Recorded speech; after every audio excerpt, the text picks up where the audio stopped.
Bismillahir Rahmanir Rahim. Alhamdulillahi Rabbil Alameen. Wassalatu wassalamu ala Sayyidil Mursaleen. Sayyidina Muhammad wa ala alihi wa sahbihi wa sallam tasliman kathira. Assalamu alaikum wa rahmatullahi wa barakatuh. Alhamdulillah. I'm not going to ask you to do it again. I didn't hear you. Assalamu alaikum wa rahmatullah. Louder. No. One person responding for the group is sufficient. So that's all good. Next time you better have some energy though. Alhamdulillah, it's a great blessing to be here, great honor to see so many young, energetic people. Some not so young, but still energetic people.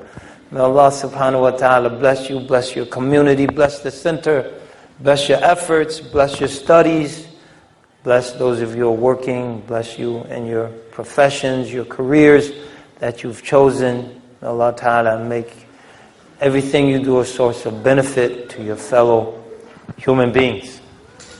So I understood this is a talk directed for the young people, but there's some not so young people. Inshallah, there will be benefit. But we're going to try to focus on the young people. So I'm going to start by asking a question that I'm sure we'll get a lot of responses.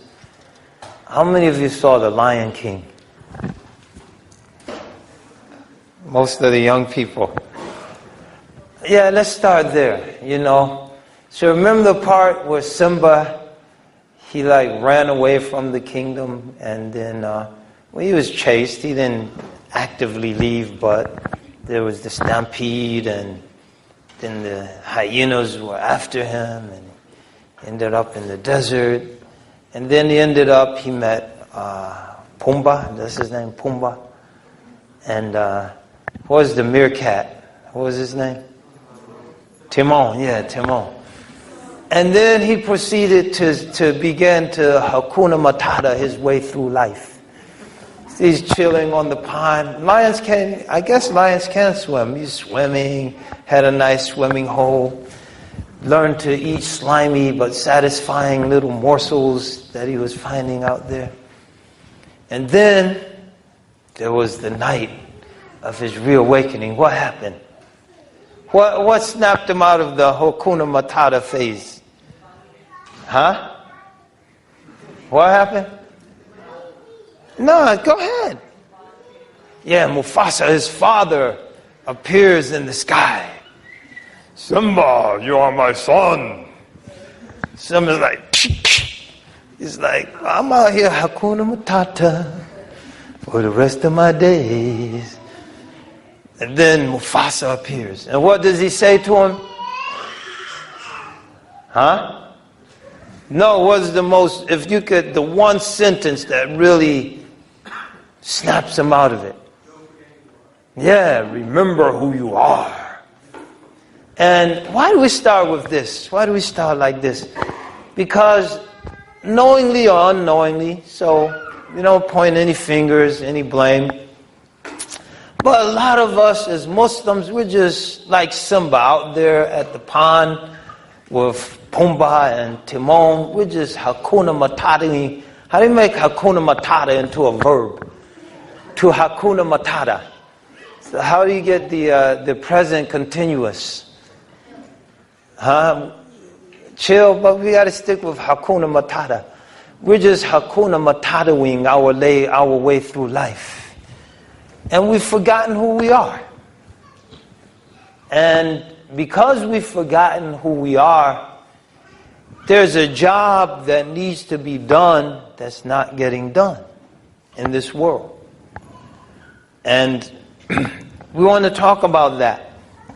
And because we might think that, I'm not going to make a difference in this world. It's so big, it's so complicated, there's so much out there. What can I do? I'm just one person. So I should be like everyone else, make as much money as I can, and pretend that I'm living happily ever after.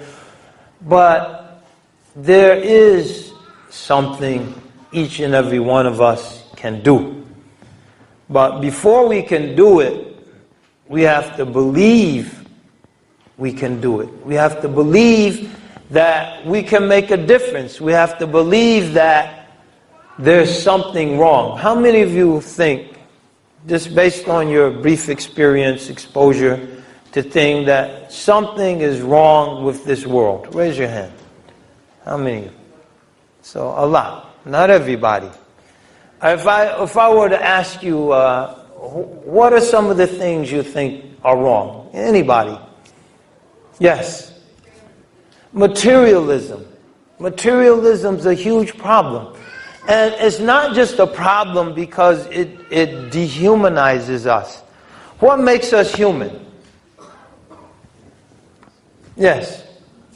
No, you. Yeah, you had that I know look. I know.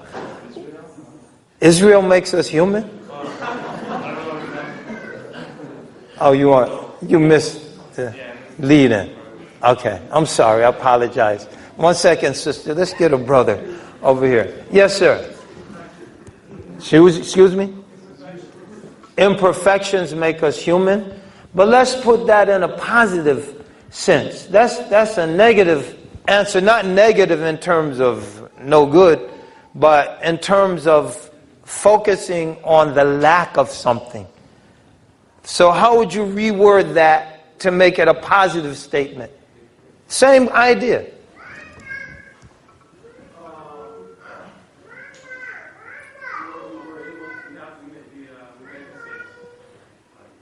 Or how about, let's go back to the perfection. How about our ability to strive for perfection?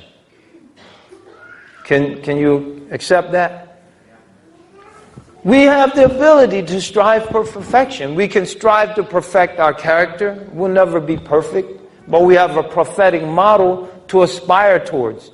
We can strive to perfect whatever profession, art. How many of you study martial arts? Okay.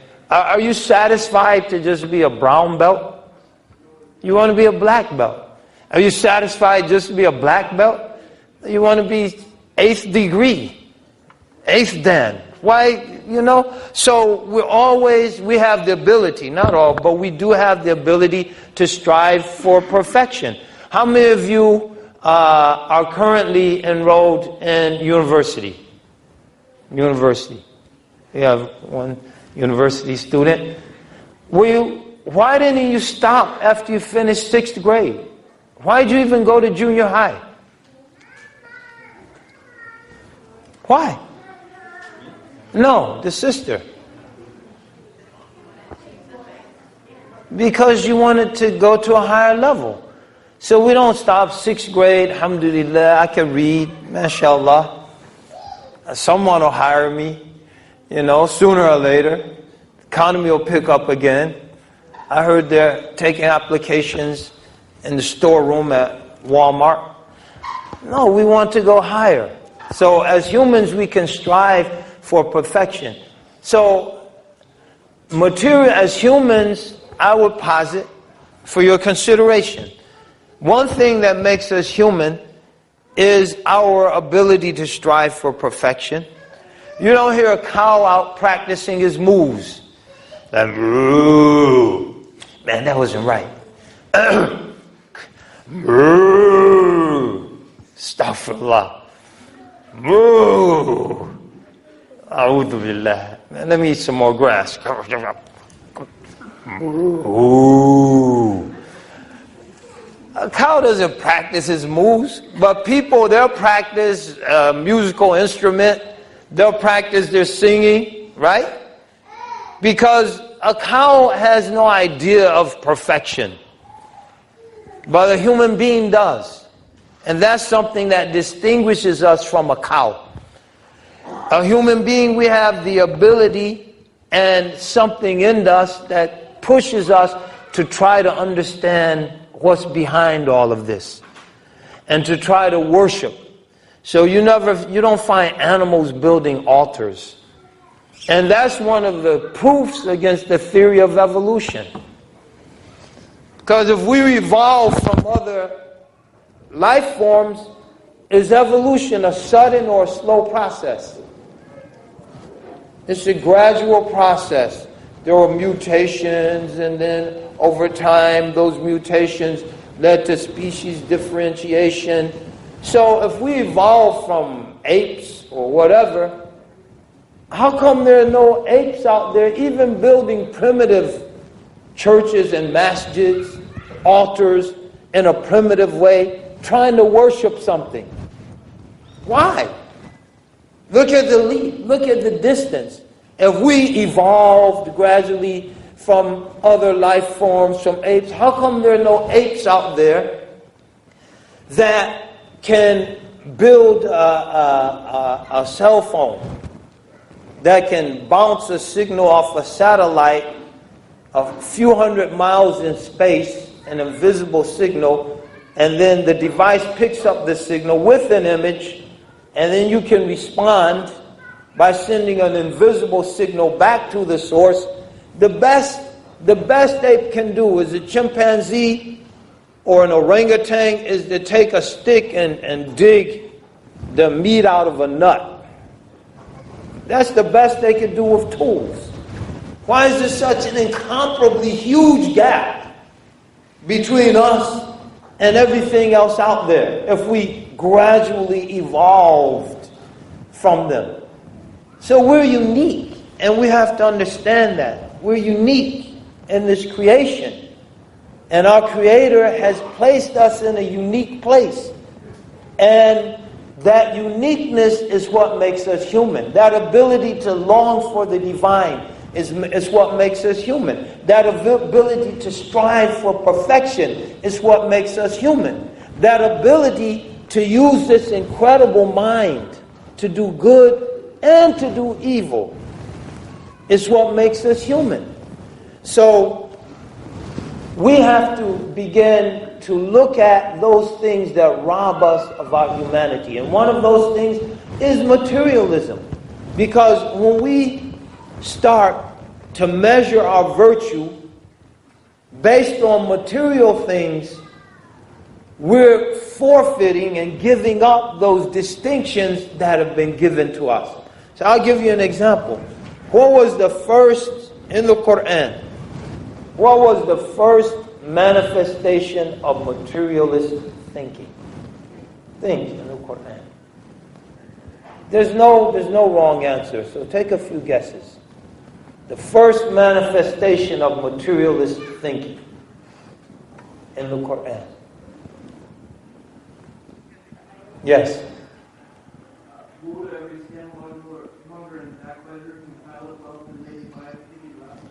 Okay, but that is a manifestation, so that's an excellent answer. But the first one.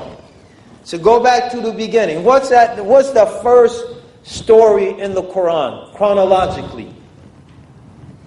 The story of Adam alayhi salam. Adam, Hawa, Eve, Shaitan. What did Shaitan say? How did he argue with Allah concerning his superiority over Adam? Yes.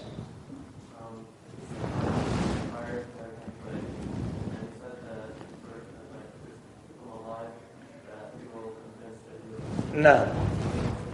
But let's deal the fire and clay. Outstanding. His argument, Allah Ta'ala addresses him, مَا مَنَعَكَ أَلَّا تَسْجُدَ إِذْ أَمَرْتُكَ. So what prevented you from prostrating yourself when I ordered you to do so? قال, he said, أَنَا خَيْرٌ مِّنْهُ. I'm better than him. خَلَقْتَنِي مِنْ نَارٍ وَخَلَقْتُهُ مِنْ طِينٍ. You made me from fire while you made him from clay.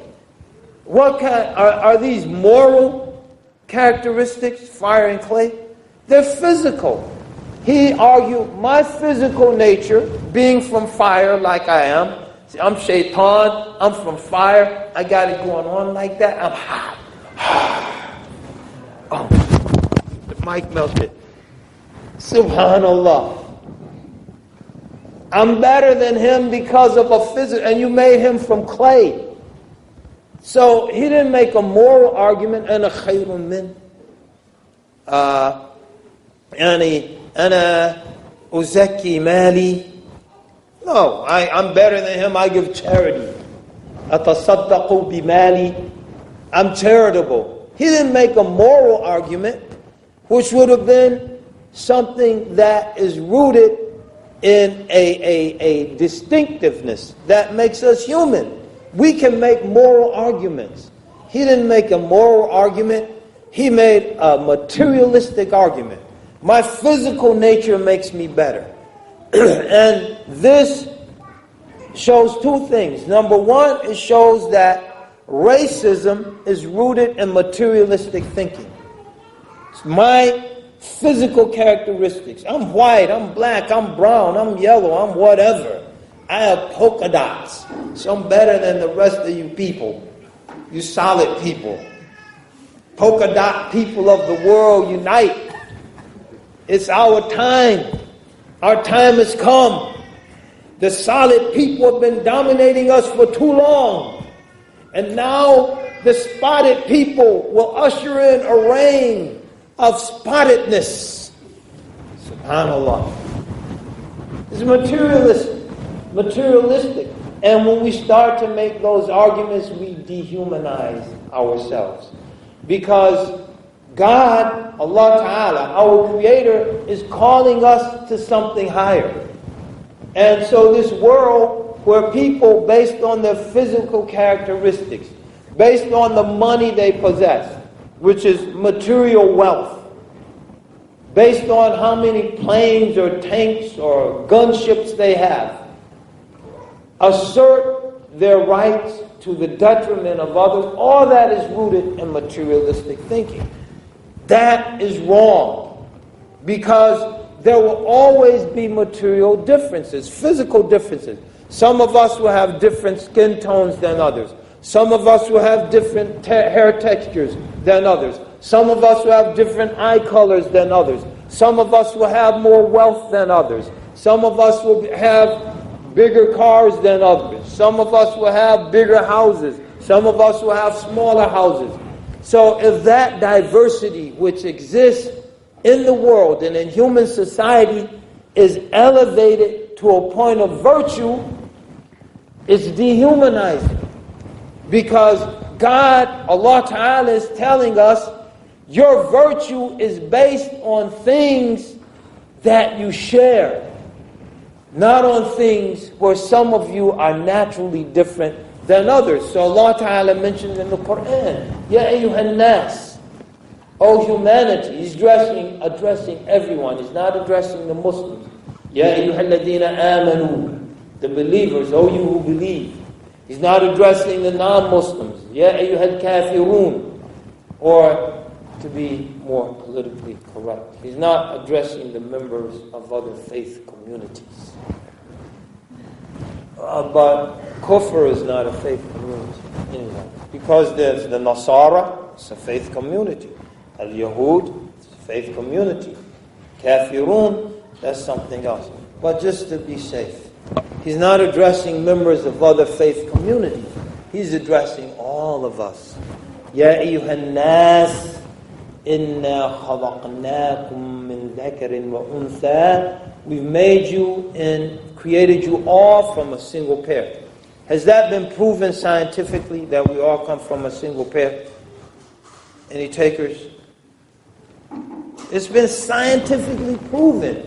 There was a National Geographic special that came out a few years ago. How many people saw it? That used genetic mapping to trace all of us back to a single pair.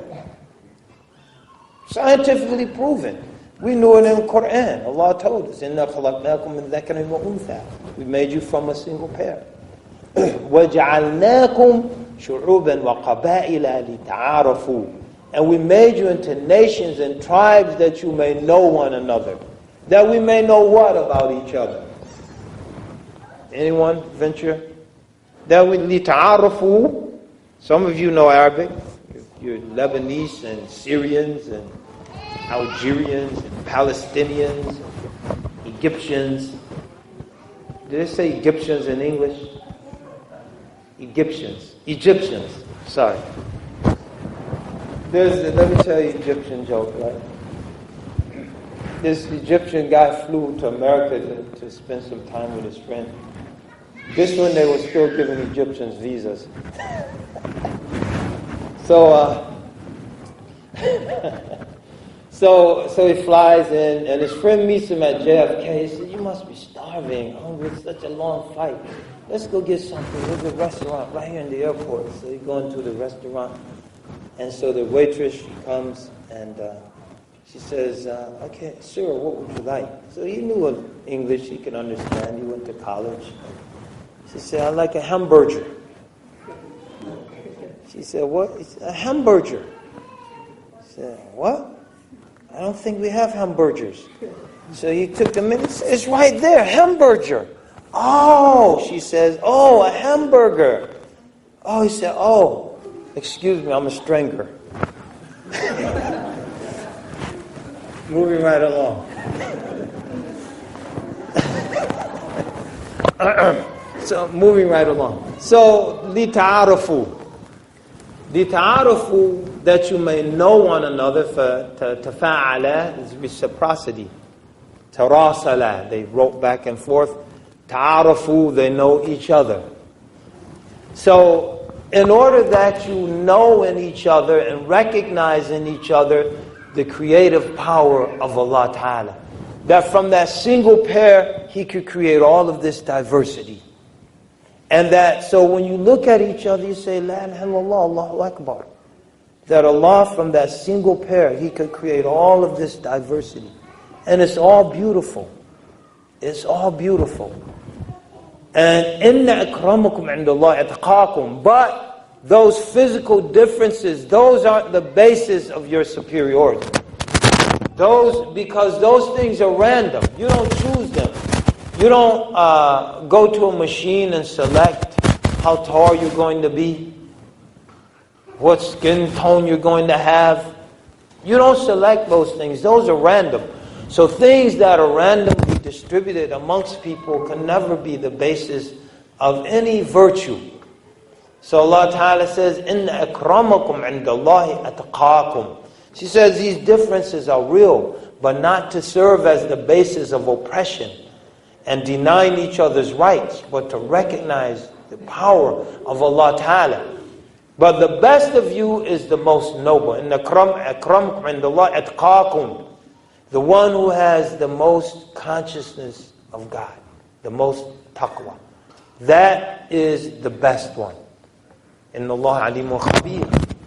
So usually when this verse is mentioned, commentators will bring a hadith from the Prophet sallallahu alaihi wasallam. Inna Allah la yanzuru ila suwarikum wa amwalikum walakin yanzuru ila qulubikum wa a'malikum.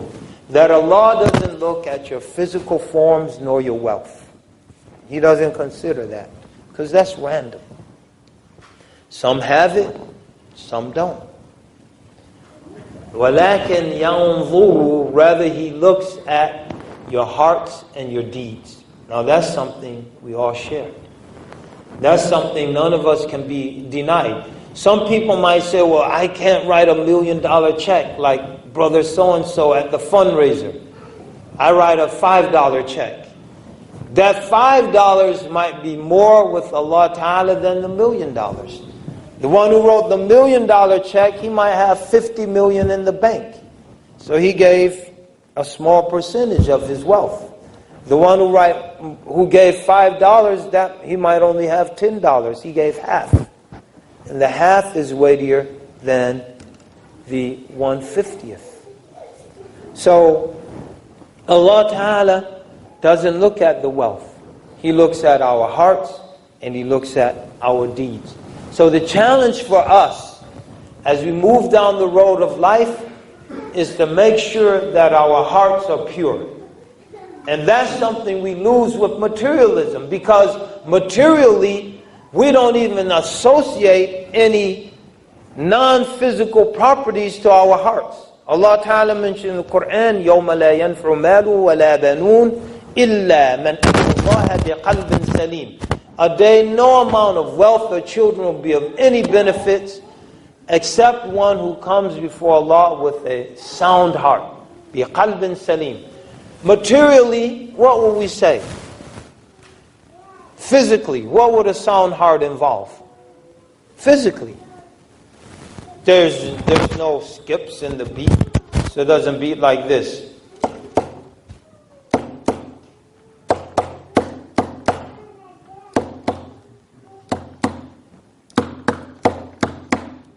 And they say, man, you need to go see a cardiologist fast. I say, why? How come? Because you have an irregular heartbeat.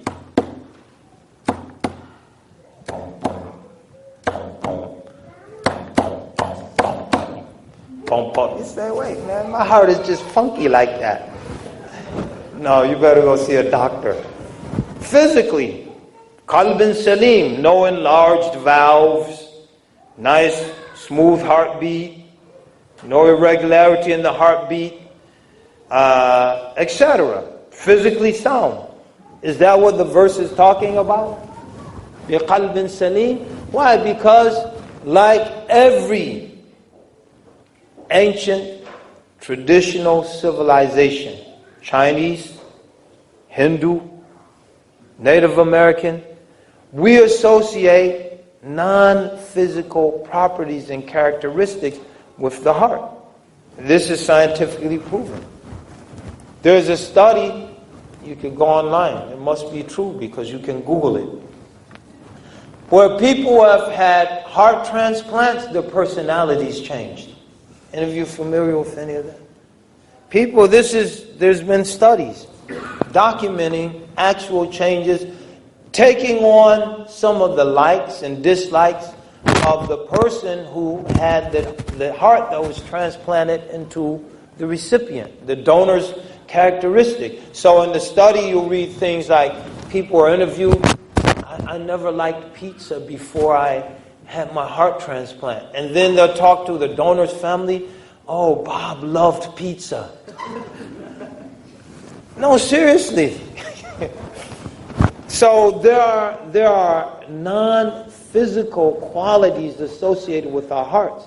So one of our challenges as we move through this life is to try to identify those and then strive to perfect them. So qualities such as courage. When we find ourselves hesitating and not standing up for what's right. So we might be in school. What might happen in school that regularly happens that's wrong? In like high school, how many of you are in high school or junior high school? What happens regularly in any high school, junior high school, that's wrong? Happens every day. Drugs. Bad grades. That's your own fault. Bullying, how about bullying? You see people bullied in school, made fun of every day? Huh? That happens. How many times you know something's right, but you don't find the courage to stand up? You say, man, those kids are in a gang. Maybe they'll shoot me. Maybe they're down with the Bloods or the Crips. Or wait, we're in Orange County. The Klan. Astaghfirullah. The skinheads. So we don't say anything. How many of you saw The Kite Runner? You saw The Kite Runner. Heard Sammy Yusuf sing that song. Started crying. Sisters were crying because it was Sammy. They didn't care what he was saying. Sammy Yusuf, Astaghfirullah. Sisters, don't beat me up, sisters. I'm just kidding. But the guy the story was centered around, what was that one painful moment he had to live with for the rest of his life? That his servant, the family servant, who always protected him, when he needed someone to help, he just stood, he held, shied back. Remember? He was chasing the kite, and then the bullies caught up with him, and then they violated him, and he heard all this going on and didn't do anything. We have to always strive to be more courageous. Because as we move down the road of life, right now it might be the neighborhood bully or the classroom bully. But once we mature and we're adults, it might be the national bully that's bullying other nations. And someone needs to stand up and speak a word of truth to that bully. And that, there's a lot of talk about jihad nowadays. If anyone's recording for the wrong purposes, give me time to clarify what I'm talking about. The best jihad is not blowing things up and killing people.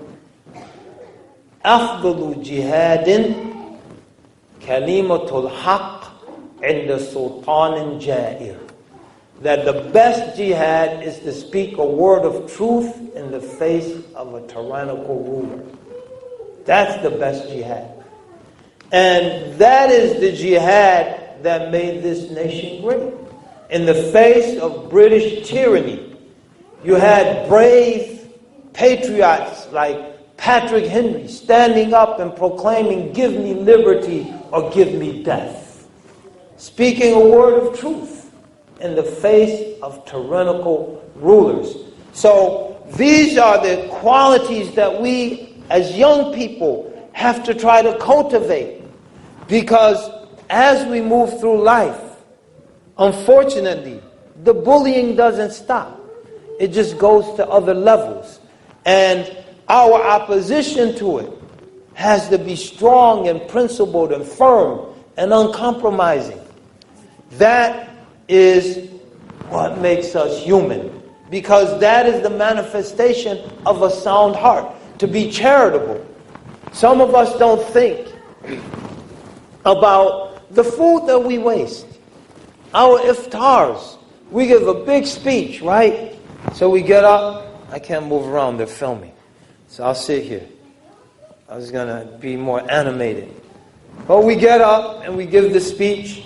And the fast of Ramadan, brothers and sisters, one of the wisdoms of the fast of Ramadan, it allows us to empathize with the poor people that we share this planet with. How many of you heard that speech? We all heard it. It's like the standard, part of the standard Ramadan speech. And then we have our community iftars, and we haul the food out by the ton. You're done? Scrap, and then put the bags and throw them in the dumpster. Will poor people do that? Will people, some of our countries we come from, that food we threw out, they'd be fighting for. They'll be fighting for. How many of you watch films on YouTube? Everybody. Don't I know you do. Did you see the one about, I think it was in Thailand or the Philippines, where they were in the restaurant, two girls were in the restaurant, and they didn't finish all of their chicken, and then they scraped it and put it aside, and then at night the man came with a bag and collected all the scraps. How many of you saw that one? Yeah, you saw it. What happened after that? They used that food the next day. Yeah, no, he went home and he showed his kids like the scraps, and they were lit up, and some of them started eating the noodles and slurping it all over, and they had huge smiles on their faces. And then he set the table for the family dinner, and he dumped the scraps in the plates, and everyone was so happy. Their faces were beaming.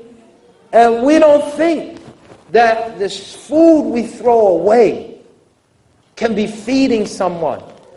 So what is the point? The point is that we have to have charity in our hearts. Our hearts have to be charitable. A spirit of sharing and understanding that a lot of the privileges we enjoy in this country, they come at someone else's expense. I'll give you a small example. You're here in Southern California. There's still a little agriculture left down here. There are still a few oranges growing in Orange County. When is strawberry season? No, I did the strawberries before. When is orange season? Something you can relate to. When is orange season? It's in the winter. How many of you from Syria or Jordan? Yeah, when do the oranges go into the market? In the winter time when we need the extra vitamin C. There's a wisdom in that, right? But we get oranges year round. So somewhere in the world where it's winter, they're growing oranges to ship to us. And they're growing those oranges at the expense of their own nutrition, because they can't eat the oranges. The people growing the bananas on the banana plantations, they can't eat the bananas. If they eat the bananas, they'll probably get fired. Anyway, they don't allow them to ripen. They be eating green, hard bananas. Like, that's it. Forget the fat Americans. I'm eating a banana. I'm hungry. He bit into a hard green banana and broke 3 of his teeth. Bananas aren't that hard, but you get the point. They can't eat the bananas. They're growing the bananas to ship to us. And because they're growing the bananas, their best land, which could be growing food to feed their own families, is out of cultivation for them. Because they're growing bananas on these big plantations, we don't like bananas that have marks on them that got nibbled by an insect. So we have to spray these fields with massive amounts of insecticide. What happens to those pesticides? They go into their groundwater. So not only can they not eat the banana, not only is the land the bananas are growing on, they're denied access to their best land, but it becomes a source of fouling and polluting their groundwater. Now their children have birth defects because they're drinking pesticide-laced groundwater. They don't have running water. They have to get it from the well right there. And the well water has been affected by the pesticides. And so there's a cycle of sacrifice that's being made by somewhere on this planet so we can have bananas and oranges and strawberries and pineapples and kiwis. Gotta have kiwis year round. Year round. Someone is sacrificing for us. So it behooves us to have a greater spirit of charity in our hearts so we can share the wherewithal of this planet with those who are sacrificing for us to be able to benefit. We have to share. And again, this is something Allah Ta'ala calls us to. وَفِي أَمْوَالِهِمْ حَقٌّ مَعْلُومٌ. In their wealth, there's a well-known right. It's not a privilege, it's a right. لِلسَّائِلِ وَالْمَحْرُومِ. For those who are forced to beg and those who are deprived. Those who are deprived. Our activities are depriving people. So we shouldn't get guilty about it. We should be motivated to be more charitable. We should be motivated as we think about our careers to begin to think about ways we can share some of these resources. Think about ways we can have a more equitable distribution of the wherewithal on this earth. This is an Islamic imperative, an Islamic call. And as we grow, as we mature, for our hearts to be sound, these are the characteristics and qualities we should try to instill into our hearts. And we should never be afraid. Never be afraid to be different. Never be afraid to question what we see and recognize as being wrong. Never be afraid to ask, why is it like this? And if it wasn't always like this, how did it get like this? And how can we get back to a more humane system? How can we get back to a more humane system? How can we become more consistent? How can we take the innocence of youth that prevents us from being hypocritical? A young person cannot be a munafiq unless they study adults very carefully for a long period of time. I'll give you an example. This is an actual example I witnessed. There was a young 5-year-old boy. And his mother didn't want to be bothered with a certain person. So she told him, if so-and-so comes, you go get the door, answer the door, tell him I'm not home. So lo and behold, so-and-so comes knocking on the door. It had a distinctive knock, as him could tell. So a little kid went to the door, opens the door. Ah, Mr. Jones, my mother said if you came to tell you she's not home. That's the innocence and the honesty of a child. We have to preserve that. One of the characteristics of our Prophet ﷺ, his heart always had that youthful innocence, sallallahu alaihi wasallam, because he strove to preserve it. And we have to strive to preserve it. Don't let this world change your heart, even if your heart gets broken from time to time. That's part of being human. It's not, a human being shouldn't be so jaded by the world, to become so hard and cynical that we won't expose ourselves, so we won't be vulnerable. No one will break our heart because we won't share our heart with anyone. We shouldn't get like that. If you share your heart, you're being human. If you build this shell around yourself, fortress me, impenetrable fortress, that's not being human. Because at the heart of our humanity is our heart. As we mentioned or alluded to, we have to protect that childlike innocence. Our Prophet ﷺ, he always had it.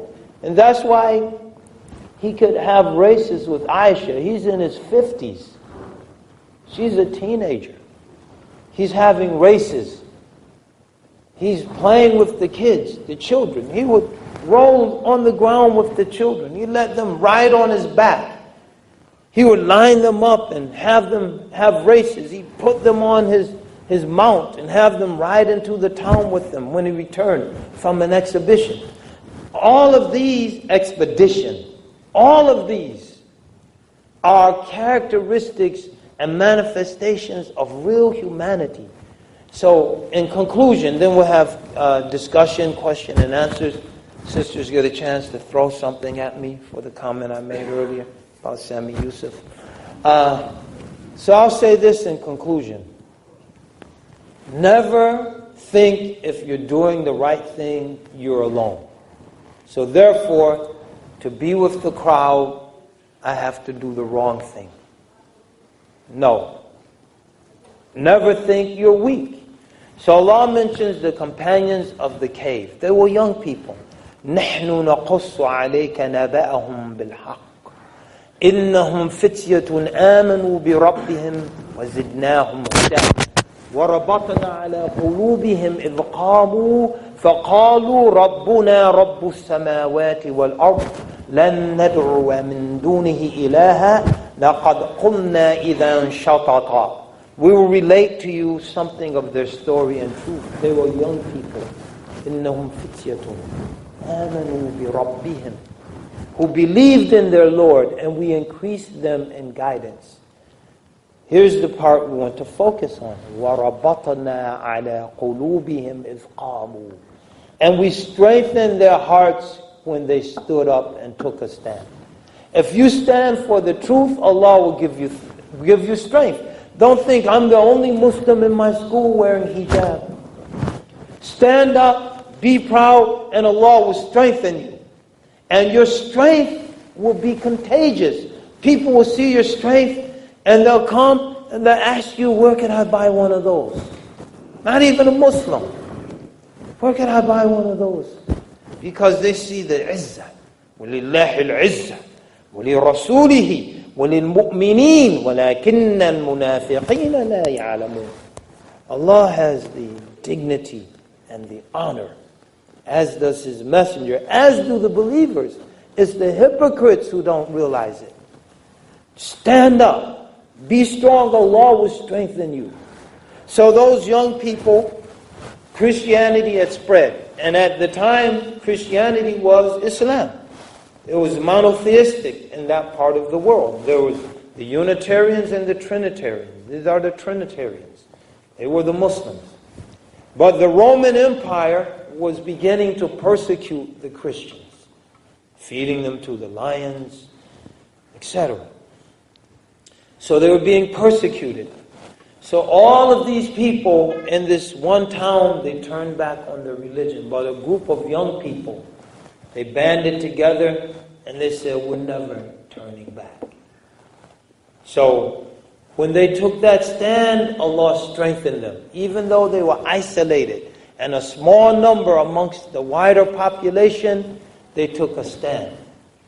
And they said, our Lord, Rabbuna Rabbus Samawati wal Ard.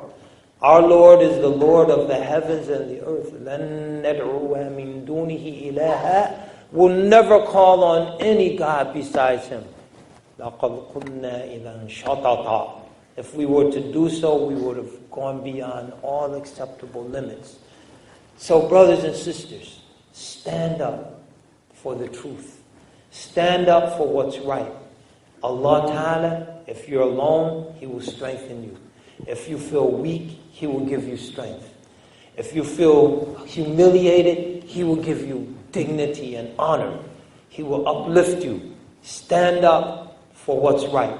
Because there are enough people standing up for what's wrong. Some people mention the drugs. That's wrong.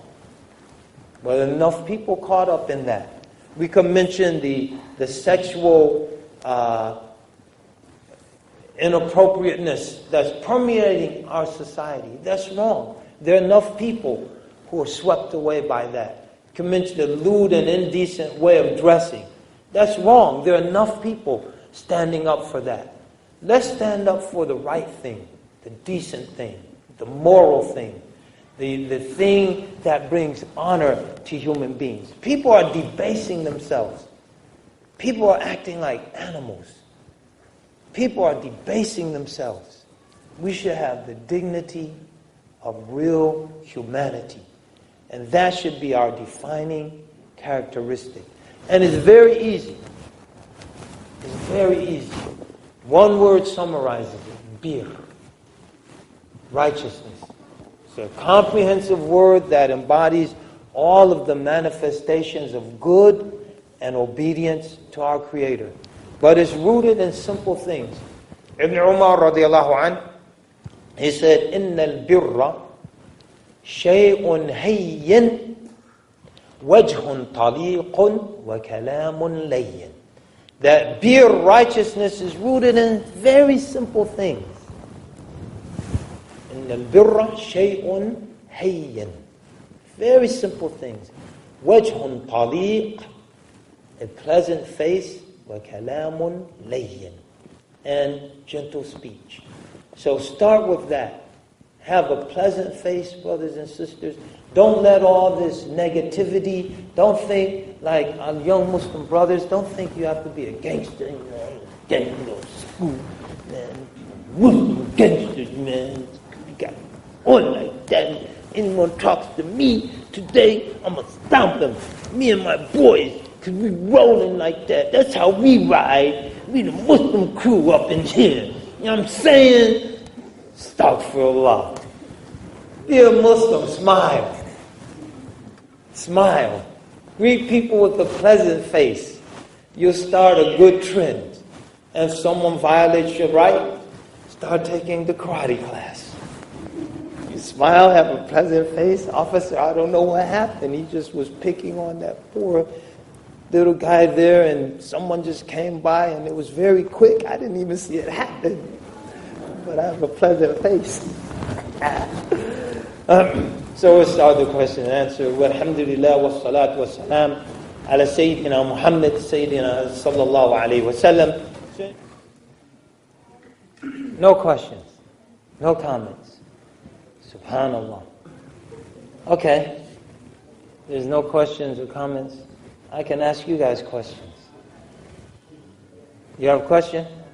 Are you ready for my question? You ready? All right. Okay. If you are a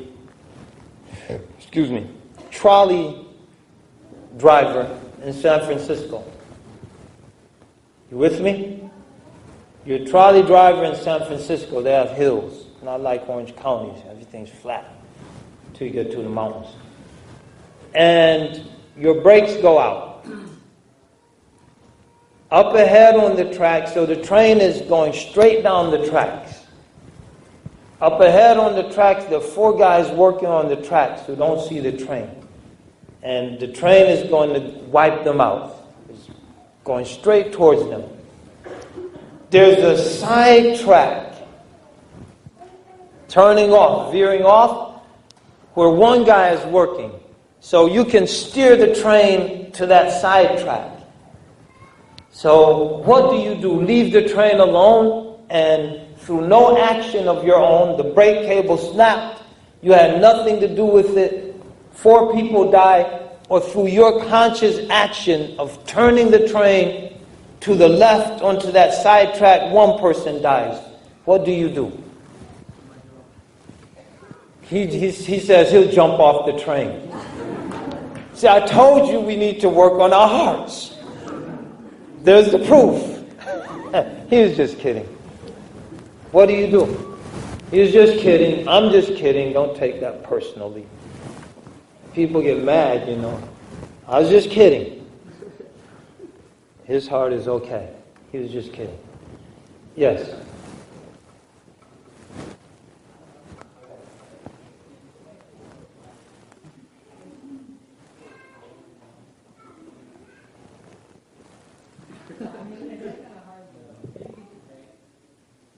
The brakes are gone.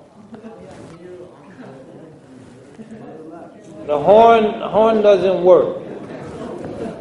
Horn doesn't work. Leave it as I presented it. The brakes are finished. You can't reach under and fix the brakes. Brakes are finished. The horn doesn't work.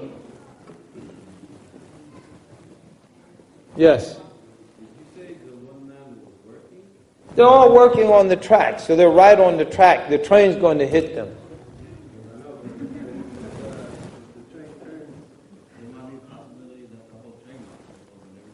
No, the train's not flipping. No, these are non-flippable trains. These trains were made by Acme. You ever see the Roadrunner Coyote? All the Acme stuff the Coyote would get? That's the company that made the train. It's an Acme non-flipping train.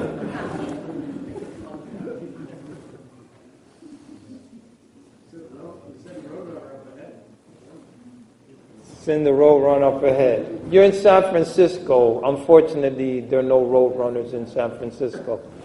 That was a noble effort. This is called a moral dilemma. And the point is, as we live our lives, we are encountered with such dilemmas. And prophetic guidance gives us principles. So some people find this to be an irreconcilable conundrum. A conundrum is a complicated issue that defies a solution.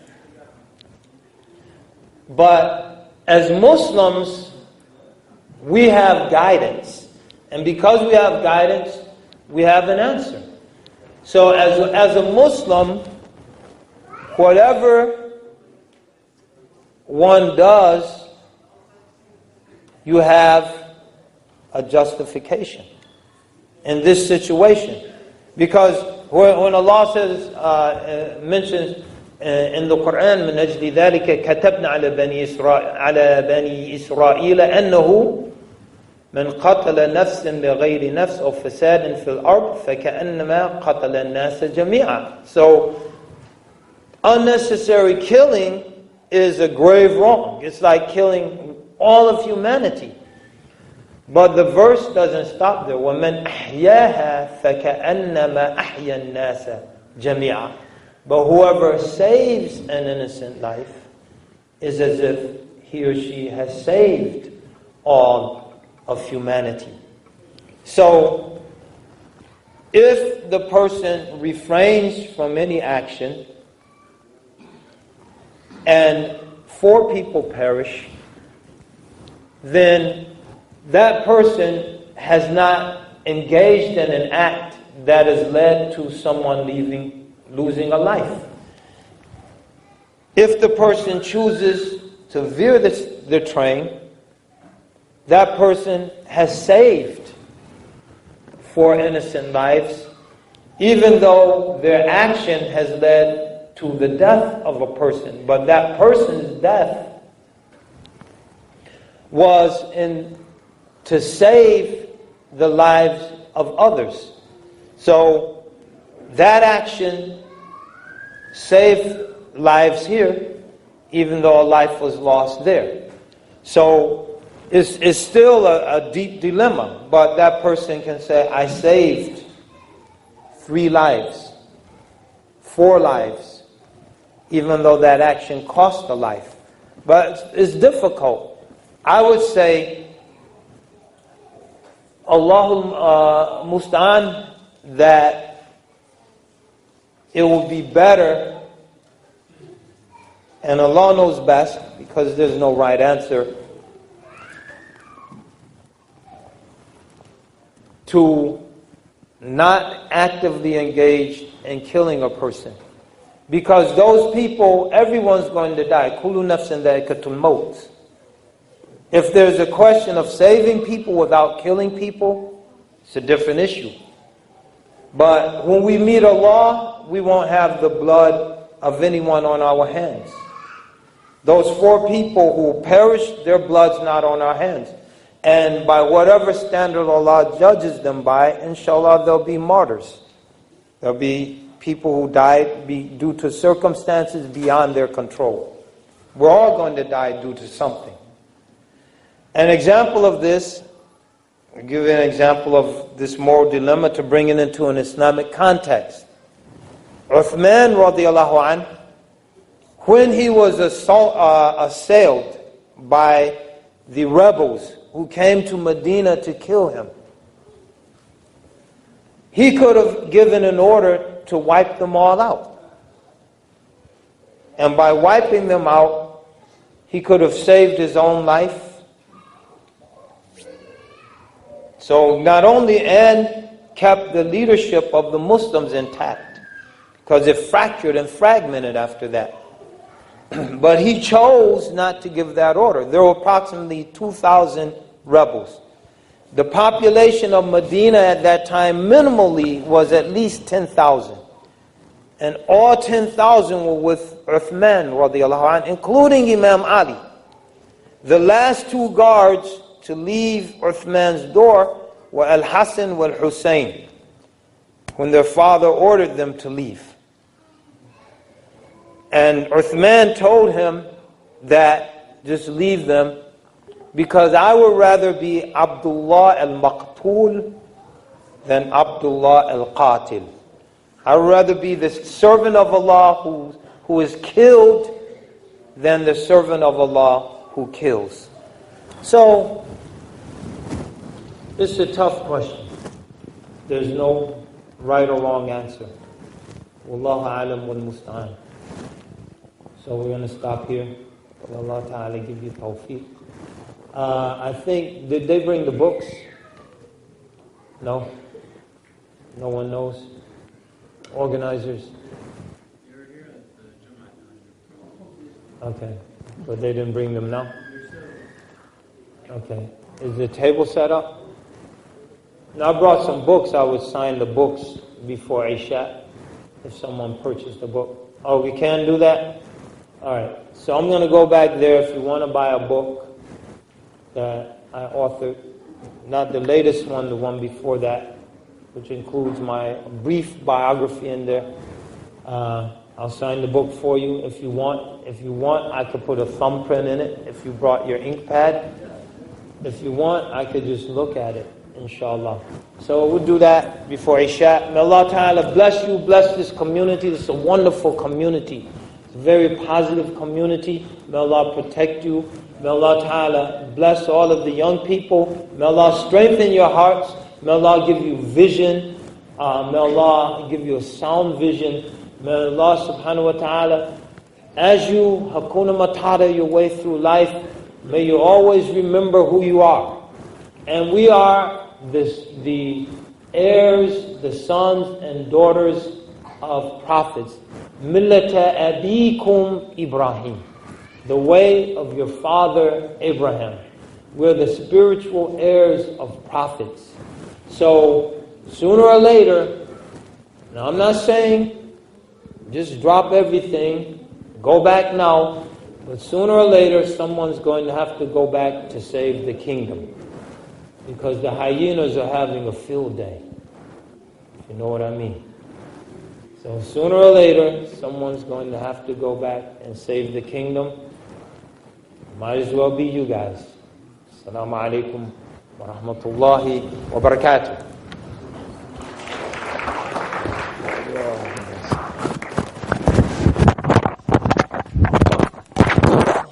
Oh, stop. Assalamu alaikum. Oh, time out. Don't leave. Stop. Don't leave. I just wanted to share this. This is from Juma. This is and it's relevant to the youth because this quote, some people had Juma, you heard it. I apologize for boring you. You could leave if you had Juma.